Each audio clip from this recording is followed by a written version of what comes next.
Hello friends, दैनिक classes में आपका स्वागत है।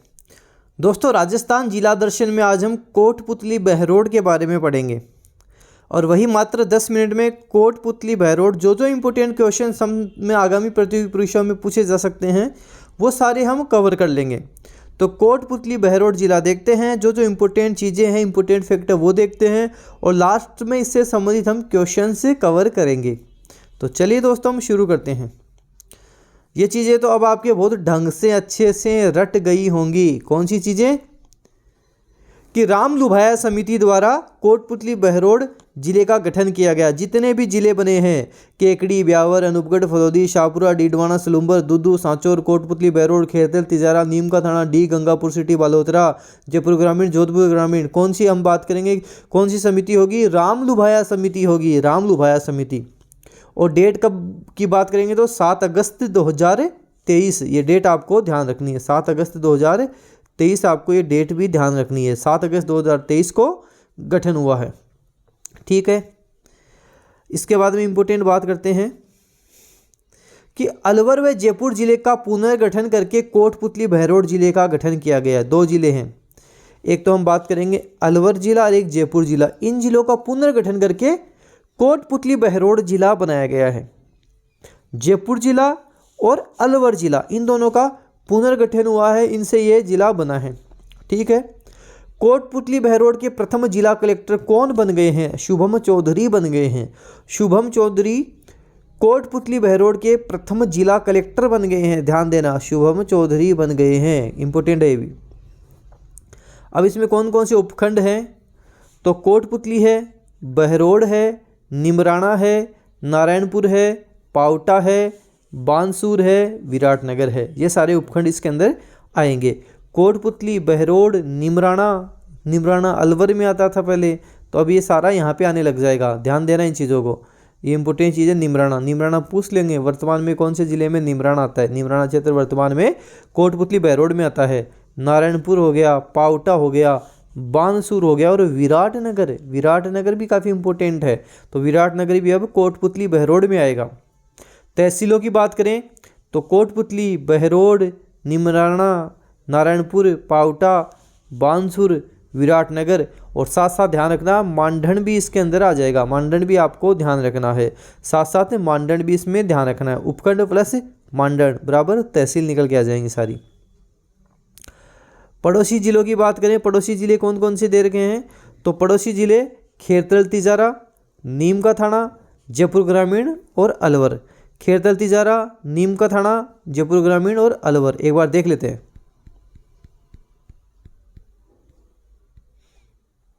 ये देखो, कोटपुतली की बात करें, ये वाला क्षेत्र कोटपुतली का हो गया, ये वाला क्षेत्र। तो पड़ोसी जिले खेरतल, तिजारा, नीम का थाना, जयपुर ग्रामीण और अलवर आपके सामने है। यहाँ पे कोटपुतली है, इधर खेरतल, तिजारा, इधर नीम का थाना, नीचे जयपुर ग्रामीण और ये अलवर वाला क्षेत्र। ये इसके पड़ोसी जिले हो गए जो इससे सीमा बनाते हैं। अच्छा, इसके इधर हरियाणा आ जाएगा, इस तरफ हरियाणा आ जाएगा। हरियाणा के साथ टोटल सीमा 1262। हरियाणा के साथ तो 1262, तो ये 1262 ही रहनी है, इसमें कोई बदलाव चेंजेस नहीं आएगा। क्यों नहीं आएगा? क्योंकि हमारे जिलों का पुनर्गठन हुआ है, कोई राज्यों का पुनर्गठन नहीं हुआ है। तो हरियाणा के साथ वही 1262 सीमा रहनी है। तो देख लो अच्छे से, ये कोटपुतली है, नीम का थाना बगल में हो गया, खेरतल, तिजारा हो गया, इधर अलवर हो गया और इधर जयपुर ग्रामीण हो गया। ये आपको ध्यान रखना है अच्छे से। चलो वापस चलते हैं जो अपन देख रहे थे अभी। देखो, मैप से क्या होगा कि चीज़ें आप भूलोगे नहीं, आसानी से आपके अच्छे से याद हो जाएंगी सारी चीज़ें, ये आपके दिमाग में फिट बैठ जाएंगी, भूलोगे नहीं आप। इसलिए मैंने आपको ये सारी चीज़ें मैप से बता दी ताकि आपके दिमाग में चीज़ें बैठ जाएं और आप भूलो नहीं चीज़ों को। तो हमने देखा पड़ोसी जिले खेरतल, तिजारा, नीम का थाना, जयपुर ग्रामीण और अलवर, ये हमने बात की। ये जो आपके सभ्यता है, ये अच्छे से ध्यान रखना, ये जोधपुरा सभ्यता है, इसका नाम है जोधपुरा सभ्यता। कहाँ है? कोटपुतली बहरोड में है। जोधपुरा सभ्यता जोधपुर में नहीं है, जयपुर में नहीं है। अब ये कोटपुतली बहरोड आपको ध्यान रखना है। जोधपुरा सभ्यता जयपुर नहीं करना है, क्या करना है? कोटपुतली बहरोड करना है। और कौन सी नदी किनारे? ये साबी नदी किनारे हैं, साबी नदी किनारे है। तो जोधपुर सभ्यता इंपॉर्टेंट है, जोधपुरा सभ्यता ध्यान रखना। एक बेराट सभ्यता, बेराट सभ्यता विराटनगर कोटपुतली बहरोड अब आपको बोलना है। तो कोटपुतली बहरोड, यहाँ पे क्या क्या फेमस आप देखना। एक तो बीजक की पहाड़ी पूछा जाएगा, बीजक की पहाड़ी, भीम डूंगरी। एक बार एग्जाम में पूछा गया था कि बीजक की पहाड़ी, भीम डूंगरी और महादेव जी की डूंगरी, ये जो सब हैं इनका संबंध किस सभ्यता से है? बेराट की सभ्यता से हैं, बेराट की सभ्यता से हैं। बीजक की पहाड़ी, भीम डूंगरी और महादेव जी की डूंगरी पर सिंधु घाटी के समकालीन एवं मौर्य काल के अवशेष भी प्राप्त हुए हैं, ये भी आपको ध्यान रखना है। बाकी आपसे पूछे किससे संबंधित हैं, तो ये सारी सभ्यता बेराट सभ्यता से, ये सारे स्थान ये सब कुछ संबंधित है। तो जोधपुरा सभ्यता, बेराट सभ्यता दोनों ध्यान रखना है। उसके बाद हम बात करें दोस्तों, एक निमराना, निमराना इंपोर्टेंट है। कोटपुतली बहरोड मार्च 2018 में इसे राष्ट्रीय महत्व का स्मारक घोषित किया गया। निमराना कहाँ आएगा? कोटपुतली बहरोड में आएगा। मार्च 2018 में राष्ट्रीय महत्व का स्मारक घोषित किया गया। किसे किया गया? निमराना को किया गया। अब निमराना अलवर नहीं बोलना है आपको, अब आप बोलोगे निमराना कोटपुतली बहरोड। क्या बोलोगे? कोटपुतली बहरोड बोलोगे। और ये जिलानी माता का मंदिर अच्छे से रट लेना, बहरोड में है। कहाँ पे है? बहरोड में है। और बहरोड कहाँ पे है? कौन से ज़िले में पड़ेगा? अब कोटपुतली बहरोड में पड़ेगा। तो जिलानी माता का मंदिर बहरोड में। जिलानी माता गुर्जरों की कुल देवी रही है, ये गुर्जरों की कुल देवी है, ध्यान रखना। जिलानी माता का मंदिर कहाँ है? बहरोड में। ये किन की कुल देवी है? ये गुर्जरों की कुल देवी, आपको ध्यान रखना है। ठीक है, आगे हम बात करें, सबसे इम्पोर्टेंट नीमूचणा हत्याकांड है, सबसे इम्पोर्टेंट है। ये जो आपको मैं बता रहा हूँ उनसे सबसे इम्पोर्टेंट नीमूचणा हत्याकांड, यहाँ से प्रश्न बनेंगे ही बनेंगे।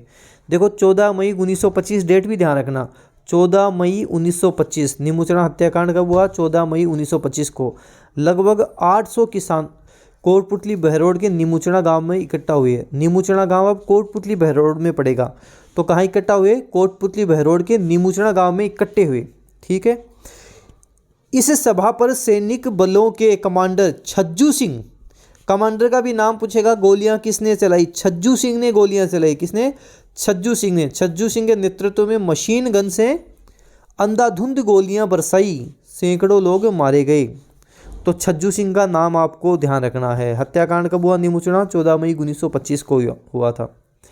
रियासत नामक अखबार में इस हत्याकांड की तुलना जलियांवाला बाग हत्याकांड से की गई है।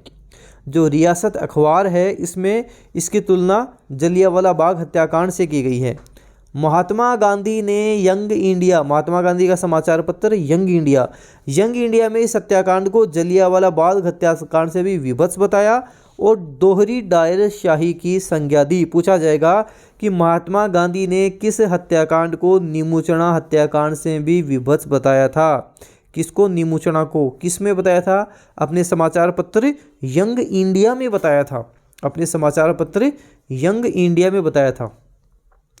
और इसके साथ ही ये एक प्रश्न जो बनता है एग्जाम में, प्रश्न है कि रामनारायण चौधरी ने किसे नीमूचणा हत्याकांड की किसने नीमूचणा हत्याकांड को जलियांवाला बाग हत्याकांड की संज्ञा दी थी? तो रामनारायण चौधरी ने इसे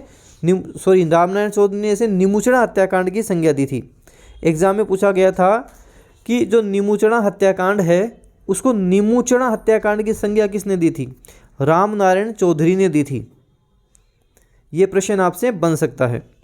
नीमूचणा हत्याकांड को नीमूचणा हत्याकांड की संज्ञा किसने दी थी? महात्मा गांधी ने तो यंग इंडिया में जलियांवाला बाग से अधिक विभत्स बताया था और रियासत में जलियांवाला बाग हत्याकांड से तुलना की गई है। लेकिन आपसे पूछा जाए कि नीमूचणा हत्याकांड को नीमूचणा हत्याकांड की संज्ञा किसने दी थी, तो रामनारायण चौधरी आपको उत्तर करना है। और एक लास्ट इंपॉर्टेंट नोट आपके लिए कि जो मांडन है कोटपुतली बहरोड में, यहाँ पे हनुमान जी का मंदिर है। यहाँ जल झूलनी एकादशी पर लक्खी मेला भी बढ़ता है। मांडन कोटपुतली बहरोड में हनुमान जी का मंदिर है, यहाँ पे जल झूलनी एकादशी पर लक्खी मेला बढ़ता है। ठीक है, अब हम इससे संबंधित कुछ इंपॉर्टेंट क्वेश्चन से फटाफट कवर कर लेते हैं। कोटपुतली बहरोड जिले के प्रथम जिला कलेक्टर कौन बन गए हैं? फटाफट बता दो कौन बन गए हैं? शुभम चौधरी बन गए हैं। शुभम चौधरी बन गए हैं। किस जिले के पुनर्गठन करके कोटपुतली बहरोड, यहाँ पे कोटपुतली बहरोड करना है, गलती से टाइप हो गया। किस जिले के पुनर्गठन से कोटपुतली बहरोड जिला बना है, किससे बना है, हम बात करेंगे अलवर और जयपुर। अलवर और जयपुर होगा, अलवर और जयपुर के पुनर्गठन से बना है। ठीक है, अगला प्रश्न देखते हैं। अगला है कि कोटपुतली बहरोड में निम्न में से कौन सी तहसील नहीं है। कोटपुतली, निमराना, बहरोड, नारायणपुर, पावटा, बानसूर सब हैं, श्रीमाधोपुर नहीं है। श्रीमाधोपुर कहाँ आ रही है, नीम का थाना में पढ़ी थी हमने, नीम का थाना में आ रही है। फिर अगला प्रश्न है कि कौन सा जिला कोटपुतली बहरोड का पड़ोसी जिला नहीं है। खेरतल तिजारा है, खेरतल तिजारा देखा था हमने, नीम का थाना भी देखा था हमने, अलवर भी देखा था हमने, लेकिन हमने दूदू नहीं देखा था। दूदू इससे दूरी पे हो जाएगा। खेरतल तिजारा है, नीम का थाना है, अलवर है, दूदू इससे दूरी पर हो जाएगा। राजस्थान के किस जिले में जोधपुरा सभ्यता है।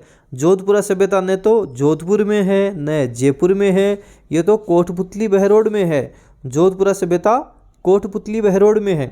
राजस्थान के किस जिले में जिलानी माता का मंदिर है। वर्तमान में जिलानी माता का मंदिर कोटपुतली बहरोड में है। ऑप्शन स कोटपुतली बहरोड, कोटपुतली बहरोड में है।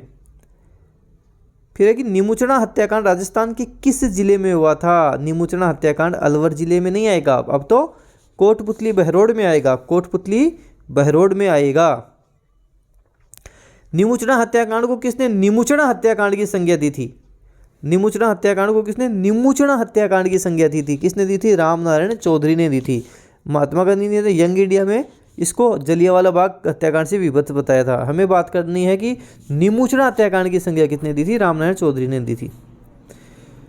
फिर क्या राजस्थान के निमुचना हत्याकांड जो कि 14 मई 1925 को हुआ, किसने किसानों पर गोलियां चलाई थी, किसने चलाई थी, छज्जू सिंह ने चलाई थी, छज्जू सिंह ने गोलियां चलाई थी। और अंतिम प्रश्न जो आपके लिए रहेगा, सब कमेंट बॉक्स में जिसका उत्तर दोगे, राजस्थान के कोटपुतली बहरोड के मांडन में हनुमान जी का मेला कब लगता है। जो हनुमान जी का मेला लगता है, लक्खी मेला लगता है, वो कब लगता है आपको बताना है। और ये 4 ऑप्शन आपके स्क्रीन पर आपको दिख रहे हैं, इनमें से आपको उत्तर देना है मेला कब लगता है। आपके जितने ज़िले हैं मैं फटाफट आपको कंप्लीट करवा दूंगा, और जो डिटेल एग्जाम में आएगी वो सारी मैं आपको कवर करवा दूंगा। आप वीडियो जितना ज़्यादा उसके शेयर कर दिया करें, लाइक करा करें, चैनल सब्सक्राइब जरूर कर लें। डेनियल क्लासेस का टेलीग्राम चैनल भी ज्वाइन करके रखें, वहाँ भी मैं इंफॉर्मेशन देता रहता हूँ। धन्यवाद।